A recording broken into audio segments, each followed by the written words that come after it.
मोरो ख़बर शामिल कजे थी। मोरो सिंध मां तासीं अल्ताफ़ सूमरो की रिपोर्ट मुताबिक तालका अस्पताल मोरो के incharge MS doctor Mohammad Yasin Bilal जो रात के वक्त अचानक सिविल अस्पताल की एमरजेंसी OPD जो दौरो। तालका अस्पताल मोरो अंदर बैठल ओबाश नौजवानों समेत फालतू मानुन के छंड पट्टी वेई छॾनि त तालका अस्पताल मोरो अंदर ड्यूटी कंदड़ डॉक्टरनि की लापरवाही ते पिण सख्त कावड़ जो इज़हार किया वियो। उन मौके ते तालका अस्पताल मोरो के incharge MS doctor Mohammad Yasin Bilal जो चवण हो त रात के वक्त एमरजेंसी में तमाम घनी रश होंदी है। रात के वक्त 2 डॉक्टर मुक़रर किया विया आहिनि जेकी पंहिंजी ड्यूटी सख्ती सां सर अंजाम ॾेई रहिया आहिनि।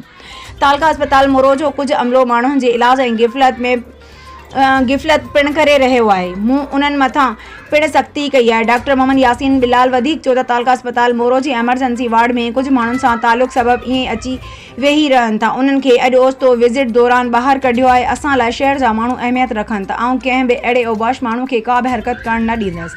असांजो कमु आम माण्हू खे सहूलियत ॾियणु आहे। डॉक्टर मोहम्मद यासीन बिलाल वधीक चयो त मोरो जे शहरियुनि खे अपील कजे थी त तालका अस्पताल मोरो जे अमले जो साथ ॾेई कंहिं बि ग़लति कम खे रोकण या ॾिसण जी सूरत में असांखे शिकायत कनि। संदन शिकायत जो बर वक़्तु अज़ालो कयो वेंदो। कोशिशि कंदसि त राति जो मुख़्तलिफ़ वक़्तनि ते तालका अस्पताल मोरो जो विज़िट करियां।